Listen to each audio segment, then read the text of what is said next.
The cream linen envelope sits on my glass desk like an accusation. Heavy stock paper, gold embossed return address my parents never skimp on presentation. I trace my finger over my name, written in my mother's perfect penmanship. Marion Blake. Not Miss Blake, the name my employees use with a reverence that still startles me sometimes. I don't need to open it. Annual Blake family reunion, scheduled with military precision 11 months in advance. Same insufferable questions awaiting me. When will you find a real job? Have you considered coming to work for your father? Are you still wasting time on that little website? A sharp knock rattles my office door, the one my team knows to use when something can't wait. Come in. Diane bursts through the doorway, iPad clutched against her chest, eyes wide. In 3 years as my executive assistant, I've never seen her sprint. Miss Blake, Forbes just announced their next cover. My stomach drops. When? 5 minutes ago. It's all over Twitter already. She turns the iPad toward me. The mock-up glows on the screen. My professional head, the one I reluctantly allowed for our investor deck against Forbes' red background. Marion Blake, the quiet force behind a $1.3 billion creative tech platform. My hands shake as I take the iPad. 12 years of careful anonymity shattered in a headline. Who leaked it?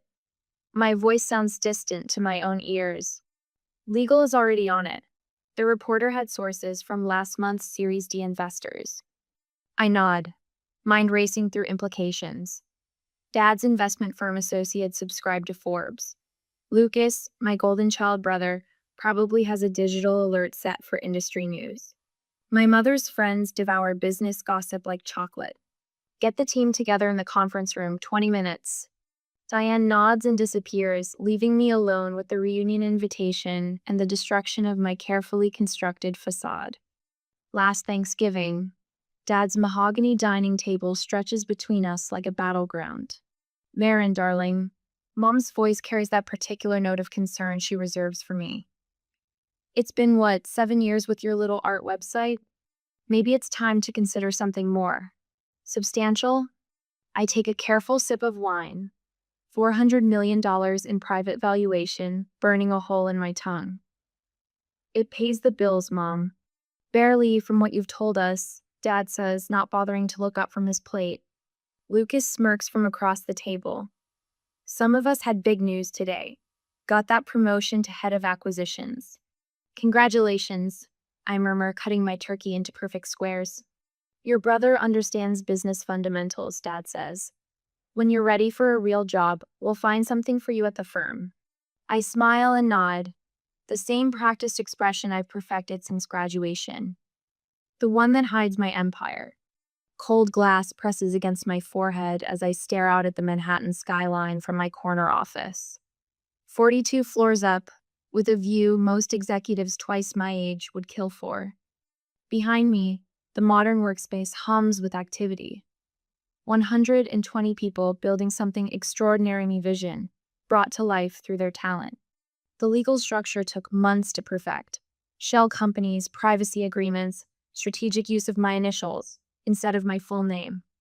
All to keep Marion Blake separate from MB, Innovations in Public Records. A gentle tap at the door frame. Lisa, my chief legal officer, waiting with my executive team. We need to talk about the Forbes piece, she says. The 5 of them file in my carefully selected inner circle, the only people who know the full truth about who owns this company. The concern on their faces mirrors the tightness in my chest. What's our response? Asks Marcus Maiku. I turn from the window, decision crystallizing. It's time they knew. I'm done hiding. My closet tells 2 stories. On the left, modest blouses, sensible slacks, the costume I wear to family gatherings. Clothes that say, struggling artist, barely making rent. On the right, Armani, Chanel, Burberry. Power dresses and tailored suits I wear in boardrooms, where men twice my age listen when I speak. I stand before the mirror in silk and cashmere, studying my reflection. The woman my family believes they know versus the CEO I've become. No more pretending, I whisper to myself.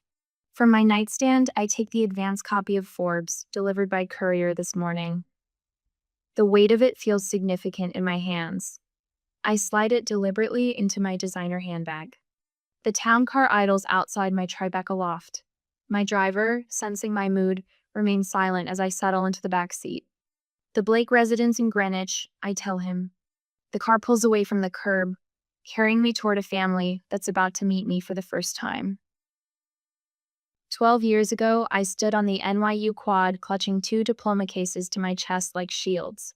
Finance and fine arts, a combination that raised eyebrows among classmates and professors alike. Spring sunshine warmed my face as I searched the crowd for my family, spotting my mother's peach dress and my father's stern profile near the fountain. Marin, my roommate Ellie, barreled through the sea of black gowns, camera dangling from her wrist. "We did it!" I hugged her with one arm, still holding my diplomas. "Can you believe it?" "So tonight," she whispered, "we celebrate, and tomorrow you pitch them, right?" The business plan. 42 meticulous pages tucked into my bedside table drawer, each spreadsheet triple-checked, each projection conservative yet promising. My hands trembled just thinking about it. What if they hate it? The question slipped out before I could catch it. Ellie squeezed my shoulders. "They won't. This platform could change everything for independent artists. And you've got the numbers to prove it." My father's investment firm specialized in recognizing potential. Surely he'd see it in me. The Blake family dining room stretched before me like a courtroom. Mahogany table polished to mirror shine, sterling silver candlesticks reflecting tiny flames. My father at the head, mother to his right, Lucas slouched opposite me with his perpetual smirk. Places we'd occupied for 22 years, never changing. "Well, Marin," my father said, folding his napkin precisely, "let's see this grand idea Lucas tells me you've been working on." I placed my leather portfolio on the table, hands steadier than I expected. It's a digital platform connecting artists directly with buyers. No middlemen, no galleries taking 40% commissions. "Another art website?" Lucas interrupted, reaching for his wine. "Aren't there already dozens?" "Not like this." I opened the portfolio, revealing charts tracking the emerging online art market. Those platforms treat artists as inventory. Mine treats them as partners. I walked them through my Visiona searchable marketplace with commission structures benefiting creators, authentication protocols, and pricing algorithms balancing market rates with fair compensation. Words flowed easier with each slide, my passion building. Until my father's hand sliced through the air. "This artsy nonsense won't ever turn a profit."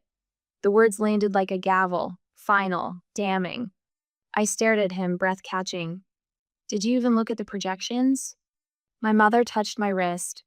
"Honey, wouldn't you be happier at your father's firm? Lucas loves it there." "She's too sensitive for real business," Lucas added, his voice thick with false concern. "Come back when you've got a real business plan, sis." This is a real business plan. I flipped to my financial projections, 5-year revenue forecasts meticulously charted. I've identified market gaps, established differentiation factors, calculated acquisition costs. "That art degree really did a number on you," Lucas chuckled. My father leaned back, drumming his fingers against the mahogany. "What are you asking for exactly?" I met his gaze directly. $300,000 for 30% equity. The laughter started with my father, a sharp bark that transformed into a full-throated roar. Lucas joined in seconds later, shoulders shaking. Even my mother covered her mouth, poorly disguising her smile. 300,000? My father wiped his eyes. For a website where people sell finger paintings? I gathered my papers with numb fingers, tucking them back into their folder. The room tilted slightly, my breakfast rising in my throat. "No," my father said, amusement still coloring his voice. "Absolutely not. Not even a consideration?" My voice sounded distant, as if coming from somewhere above me. "Invest in a fantasy instead of a business?" He shook his head. "That would be irresponsible." "We're trying to help you, Marin." My mother's voice dripped with the condescension she reserved for family charity cases. You're just not business-minded like your father and brother. The word no echoed in my head the entire drive back to my apartment. Cardboard boxes surrounded me, each labeled in thick black marker. Kitchen. Books. Winter clothes. I folded another sweater, mechanical movements requiring no thought. My childhood bedroom felt foreign now, plastered with someone else's achievements and dreams. The lease papers for the tiny Queen's apartment sat on my desk, signed yesterday morning.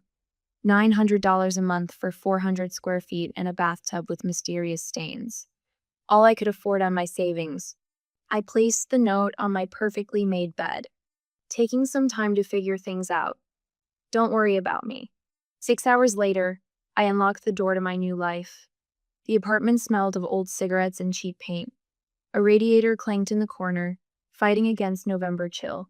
I unpacked my laptop first, setting it on a cardboard box, serving as desk and dining table. The business plan seemed to glow on the screen as I opened it again. They can believe I'm struggling, I whispered to the empty room. I'll prove them wrong. Red digits on my microwave clock read 3:47 a.m. My eyes burned, back screaming from hunching over code for 18 hours straight. But the platform framework lived. Crude and unpolished, but breathing. I clicked through the upload portal, testing the transaction sequence for the 5th time that night. The confirmation page flashed on screen, a sample painting successfully listed, tagged, and priced.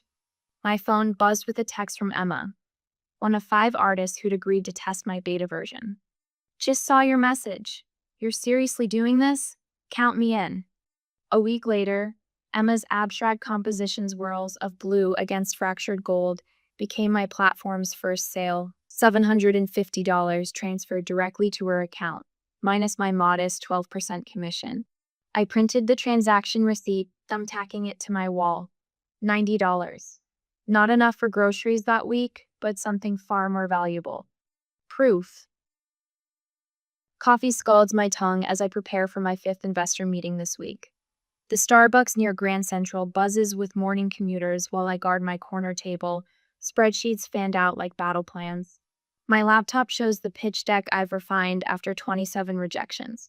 28 might break me. The investor, a venture capitalist with salt and pepper hair and a Brooks Brothers suit, checks his watch as I walk him through projected growth metrics. His eyes glaze over when I mention digital art licensing. Interesting concept, he says, closing my folder before I reach the financial projections. The market seems limited. The rejection letter lands in my inbox before I make it back to my Queen's apartment. I pin it on my wall alongside the others. 28 neat rows of, unfortunately at this time, and not the right fit for our portfolio. My eyes drift to the family photo in the corner, Lucas's promotion celebration at the country club. My absence carefully explained away. Marin's little website keeps her so busy. If they only knew. 3 years in, the platform reaches 10,000 artists. I celebrate with instant ramen at my desk, scrolling through user testimonials. Sold my first commission through your platform last week. Quit my day job. This is all I do now. Found clients in Europe. Never thought my work would travel farther than I have. A knock interrupts my scrolling. Katie from accounting, one of 5 employees, crammed into our first real office, stands in my doorway. The space boasts water-stained ceiling tiles and temperamental heating, but the rent doesn't make me flinch when signing the monthly check. The advertising agency called, she says, trying to contain her smile. They want exclusive rights to 20 artists for their new campaign. Which agency? Larson and Pine.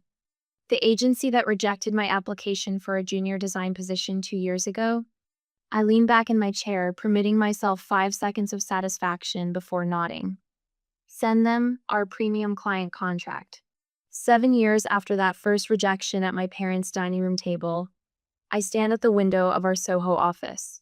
Employees fill the open floor plan, graphic designers, developers, account managers, my creation breathing and growing beyond my wildest dreams.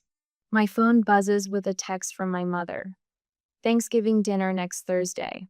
Lucas bringing his new fiancée. Dad wants to know if you need money for a cab. I slip the phone into my pocket as Marcus, my newly hired COO, Approaches with champagne and plastic cups. $12 million valuation. Not bad for a little art website. He's the only person who knows about my family, about their dismissal of everything I've built. The investors wanted 51%, I remind him. But settled for 23%, he counters, handing me a cup, leaving you with controlling interest and a very impressive personal stake. Nobody knows it's me, I say, watching the bubbles rise in my cup. The legal structure makes sure MB Innovation stays separate from Marin Blake. Does that bother you? Not getting credit? I think about last Christmas, my father patting my shoulder with the same pitying look he's given me for years. Anonymity has its advantages. So Marin, Lucas says, swirling expensive bourbon in his glass at our parents' anniversary dinner. Still playing with that art website? What's it been now? 9 years? Something like that. I push food around my plate, the designer watch hidden beneath my sleeve worth more than his monthly salary. You know Dad's firm is expanding. We could use someone to manage our social media. Nothing fancy. Just schedule posts, answer comments. Mom touches my arm. Think about it, honey. Health insurance. Regular hours. I'm managing, I say, the understatement so profound it nearly makes me laugh. Dad doesn't look up from cutting his steak. The offer stays open, when you're ready for stability. I nod, silent. My company just closed a deal with Sotheby's to authenticate digital art. But they'll never know. 3 years before the Forbes cover, I sit alone in my office, scrolling through financial news. A headline catches my eye. Blake Investment Group faces liquidity crisis. My father's company legacy he built teeters on collapse. The article estimates 200 employees could lose their jobs by month's end. The family group chat buzzes with emergency meeting details. My name isn't mentioned once. That night, I pull company filings, industry reports, anything publicly available. The picture forms clearly. An $8 million shortfall after a major client pulled funds unexpectedly. Not insurmountable with the right investor. But traditional banks move too slowly, and private equity would demand controlling interest. I call Lisa, my chief legal counsel. I need a shell company created. Tonight. For the art acquisition in Milan, she asks. For a different kind of acquisition. And Lisa? Total confidentiality on this one, even from the executive team. 3 days later, Blake Investment Group announces secured bridge financing for Meridian Capital Partners, a shell company that exists solely on paper and in my attorney's filing cabinet. The confidentiality agreement stipulates no contact between the lender and Blake Investment Group, beyond quarterly repayment confirmations. I watch from afar as my father holds a company-wide meeting announcing jobs saved, crisis averted. His employees applaud, while he takes full credit for securing unconventional financing through personal connections. I permit myself a single satisfied smile. Today, my company's valuation hits $1.3 billion. My personal net worth just under $400 million sits, mostly in company equity, real estate, and strategic investments. 120 employees fill our Manhattan offices. Thousands of artists build careers through our platform. Museums in 4 countries showcase digital art we've helped authenticate and preserve. And still, at family gatherings, I'm poor Marin with her struggling art website, until Forbes decided otherwise. I stand in my conference room, facing my executive team, the only people who know the full truth. They've seen my silence at family gatherings, heard snippets of conversations where relatives offer to help me find something stable. They understand what the magazine cover means. What's our response? Marcus asks. I think about the $8 million my father never knew came from me. About the thousands of artists finding their voices through my platform. About the quiet satisfaction of building something extraordinary, while those who should have believed in me first continue to dismiss me. We confirm the story, I say. It's time they knew. Have you ever helped someone who didn't know it was you? Is anonymous generosity more meaningful than public recognition? Share a time when you gave without expecting credit in return. The Blake family estate looms before me, Georgian columns rising like sentinels against the evening sky. I gripped the steering wheel of my town car a moment longer, watching cousins and aunts I haven't seen in years sweep up the limestone steps in tailored suits and cocktail dresses. My outfit, a simple navy sheath dress, reveals nothing of my wealth except for the vintage Cartier watch at my wrist. One indulgence, one tiny crack in my facade. I take a deep breath and step out into the cool evening air. Marin, you made it. My mother's arms encircle me briefly, her Chanel number 5 wrapping around me like childhood memories. She steps back, appraising me. You look healthy, dear. Her favorite euphemism for you could stand to lose weight. I swallow the retort rising in my throat. Thank you, Mother. You look well. My father appears behind her, distracted by something on his phone. He glances up, nodding. Marin. Then back to his screen. Not a businessman tonight, a father. Yet business always comes first. Did you hear about Lucas's new acquisition? Mother steers me toward the house. 30 million. The board approved it unanimously. Lucas materializes on cue, champagne flute in hand. Baby sister. Still keeping that little art website afloat? His smile doesn't reach his eyes. I closed the Peterson deal yesterday. You probably saw it in the journal. Congratulations, I murmur, scanning the room. 3 cousins by the fireplace are whispering, their glances darting my way, then quickly away. The Forbes cover. They've seen it. The dining room gleams with crystal and silver. Place cards separate me from my immediate family mother's subtle management of the family hierarchy. I'm seated between Aunt Judith and my cousin's new husband. The strategic placement of the unsuccessful relative. Conversation flows around me like water around a stone. Mutual fund performances. Vacation homes in the Hamptons. Lucas's voice rises above the rest as he details his latest corporate raid. Strip the company down to its profitable divisions. The board didn't see the value hiding in plain sight. I sip my wine, watching the performance. For 12 years, I've sat at this table, playing the role they assigned me. Tonight feels different. The weight of the magazine in my handbag presses against my ribs. The clink of silver against crystal cuts through the dinner chatter. My father rises, glass held high. I'd like to say something important tonight. The table quiets immediately. Even Lucas stops mid-sentence. 3 years ago, Blake Investment Group faced a crisis that nearly destroyed us. A liquidity crunch that threatened 200 families who depend on us. His voice drops, uncharacteristically vulnerable. We exhausted every traditional option. I set my fork down, pulse quickening. Then, when all seemed lost, a mysterious investor stepped in. $8 million wired overnight. A bridge loan that saved everything we built. My throat tightens. The confidentiality agreement prevents me from knowing who this angel investor was. He raises his glass higher.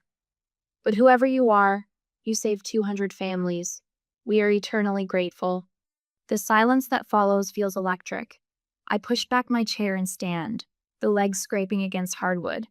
Every head turns. That was me. My voice carries clear across the table. I wired the funds. My father freezes, glass still raised. I meet his eyes directly. I just didn't feel like hearing your lecture again. Forks hover in midair.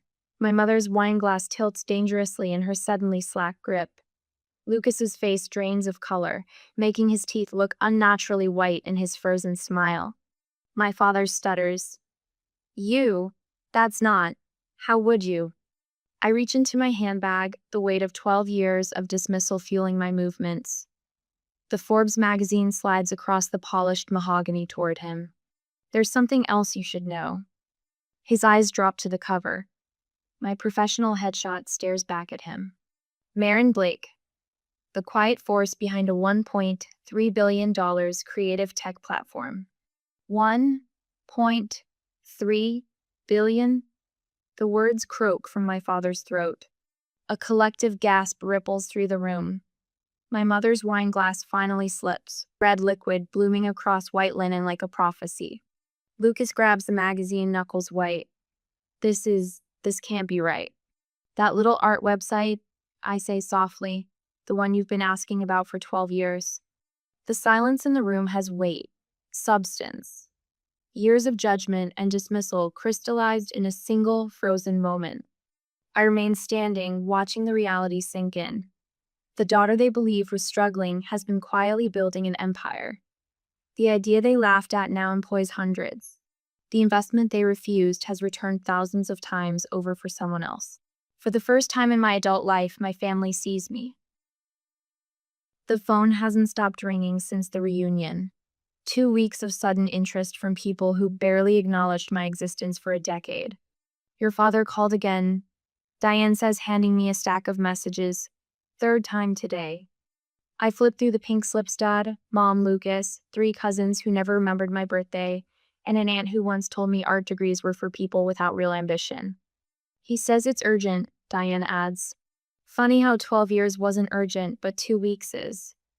I dropped the messages into my drawer, along with the others. Anyone else? Your mother left a voicemail. She's crying. Of course she is. Mom's tears always available when her reality is disrupted, never when her children needed comfort. She said she was just worried about your stability all these years. Diane's tone makes it clear what she thinks of this rewriting of history. I nod, remembering Mom's precise words at the reunion. Why didn't you tell us, darling?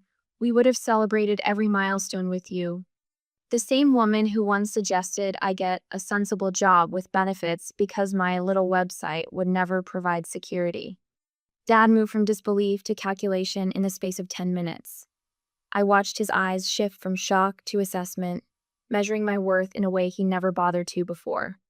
By dessert, he'd claimed he always saw the potential in me. Lucas was fastest, smoothly transitioning from stunned silence to, I knew you had it in you, sis, before the coffee was served. Classic Lucas, rewriting the narrative to position himself favorably regardless of facts. My phone buzzes with a text from my cousin Jennifer, who suddenly remembers our special bond from childhood. The same Jennifer who ignored my fundraising email 6 years ago for the artist grant program. Miss Blake? My assistant's voice pulls me back. Your 3 o'clock is waiting. I straighten my Armani jacket. Thank you, Diane. A month passes. The family texts have slowed from a flood to a trickle. I've answered enough to maintain civility without surrendering boundaries. Spring sunshine streams through the floor-to-ceiling windows of my corner office. The view of Manhattan stretches before me, a testament to 12 years of persistence. The intercom buzzes. Miss Blake, there are 2 gentlemen here without an appointment. They say they're family. My stomach tightens. Names? Richard and Lucas Blake. Dad and Lucas. Here. Now. I take 3 measured breaths. Send them to the blue room. Tell them I'll have someone with them shortly. Through the glass walls of my office, I watch Dad and Lucas follow my assistant. Their heads swivel, taking in the modern workspace. The 60 employees visible on this floor alone, the awards lining the corridor walls. Lucas reaches out to touch the glass trophy from Fast Company. Dad's eyes find my nameplate on the corner office door. I text Marcus, my COO. Family ambush. Blue room. Need eyes. He responds immediately. On it. I give them 20 minutes, just long enough to marinate in the reality I've built without them, then check Marcus's assessment. They have a pitch deck. His text reads. Looking for investors in a new art licensing platform. Asking for meeting with MB Capital Rep. My investment arm, the one they clearly don't realize is me. They specifically mentioned $2 million seed funding, Marcus adds. A tech platform for licensing art. The irony burns cold in my chest. I'll handle it. I text back. The blue room falls silent when I enter. Dad half rises from his seat, recognition and confusion battling across his face. Lucas freezes mid-sentence, the polished pitch dying on his lips. I take the head chair, the one they'd left empty, for the imaginary investor they'd planned to impress. Gentlemen, I smooth my skirt beneath me. I believe you're pitching to me. Dad sinks back into his seat. Lucas's Adam's apple bobs as he swallows. Marin, Dad recovers first. We didn't realize. Dedham Capital's mine? Clearly. I gesture toward their presentation, still projected on the wall. Please continue. I'm interested in your concept for... I glance at the title slide, Artworth Licensing Platform. Lucas fumbles with the clicker. It's actually, we were hoping to discuss with the investment team first before. I am the investment team. I say simply, this is my company. All of it. The silence stretches between us, taut with unspoken recognition. Dad leans forward. We've been developing this concept for several months. The market research indicates substantial growth potential in the digital art licensing sector. His voice steadies as he slips into familiar pitch territory. We're seeking $2 million in seed capital for a projected 30% equity stake. Exactly what I asked from him 12 years ago. Impressive, I say, opening the leather portfolio before me. I've reviewed similar proposals in this space. The market is certainly active. Hope flickers in their eyes. I slide a folder across the table. Before we proceed, I wanted to share some relevant background information. Dad opens it, Lucas leaning close. Inside, printouts of every dismissive email, every belittling text, every family dinner conversation where they mocked my little art project. Transcripts I'd had Diane compile from my meticulous records. 12 years ago, you said I wasn't business-minded. My voice remains conversational, neither bitter nor triumphant. You said digital art platforms would never turn a profit. You said I needed a real job with realistic expectations. Dad's fingers hover over a printout of his own email. Stop wasting time on pipe dreams, Marin. The adults are trying to build something that matters. Today, you're pitching me your dream. I close my portfolio, and I'm saying no. Lucas starts to protest, but Dad silences him with a hand on his arm. For once, my father looks his age. I helped you once, I continue. That was for the employees. 200 families who didn't deserve to suffer for management's mistakes. I stand, smoothing invisible wrinkles from my skirt. I'm not your safety net. Not anymore. Marin. Dad's voice lacks its usual authority. We're family. Yes, I agree. We are. And this time, you're on your own. I walk to the door, then pause. The weight of a decade of silence finally lifting from my shoulders. Good luck with your venture, gentlemen. Diane will show you out. My corner office gleams with morning light as I review our Spring Arts grant selections. The platform I built now supports thousands of artists, with a team of 120 people who share my vision. No Forbes cover or Industry Innovator Award on my shelf means as much as these 20 new creators will fund. The committee is waiting for your approval, Miss Blake. Diane says from the doorway. Tell them it's perfect. Last night, I hosted my executive team at my actual home and not the modest apartment I kept for family visits. We drank good scotch and talked until midnight. These people who believed in me when blood relatives wouldn't spare a dime. My CFO raised his glass when our latest valuation hit headlines. My marketing director showed baby pictures and asked for advice. They're the family I chose. The weight of pretending has lifted, leaving me lighter than I've felt in 12 years. I sleep better in my Tribeca loft, no longer rehearsing modest responses to inevitable questions about my struggling business. My closet contains no more costumes, just clothes that reflect the woman I've become. A cream envelope sits on my desk bearing my father's law firm letterhead. For 5 days, it's remained sealed, a ticking bomb I've circled but never touched. The memory of our last encounter, his face when I rejected his business pitch, keeps my letter opener at bay. Coward, I whisper and slice it open. My father's handwriting carries decades of authority-precise strokes that once signed billion-dollar deals. I read aloud, needing to hear the words in real space. I was wrong. 3 words I never expected from William Blake. You didn't just prove us wrong, you proved yourself right. I've spent 30 years identifying potential, yet missed it sitting across my own dinner table. I'm sorry it took so long to see it. My hands tremble. Outside, Manhattan continues its endless movement, unaware of seismic shifts in my private world.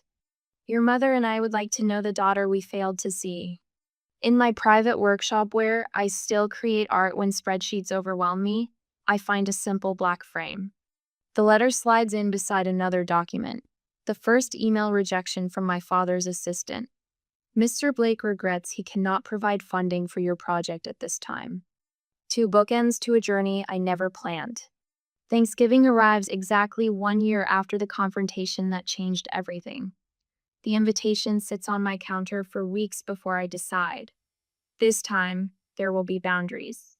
I drive my own car up the winding driveway to their Greenwich estate, wearing clothes that reflect my actual taste. The emerald silk blouse costs more than I pretended to make in a month during previous gatherings. My mother meets me at the door, her eyes taking in the woman I've become without the disguise of struggle.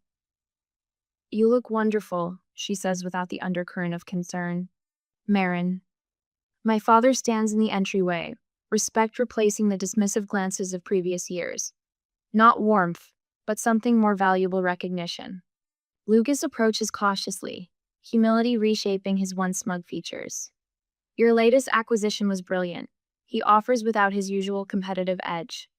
"Your funding program for student artists sits changing lives." My mother says, genuine interest replacing performative concern. She asks questions about selection criteria instead of when I'll find a real job. From across the room, I watch them, these blood relatives, adjusting to truth rather than comfortable fiction. The path from dismissed to dominant stretches behind me, but the view ahead matters more. I catch my reflection in the antique mirror that's hung in the dining room since my childhood. The woman looking back stands straight, unburdened by secrets or others' expectations. Success was never about revenge. It was about finally being seen for who I truly am.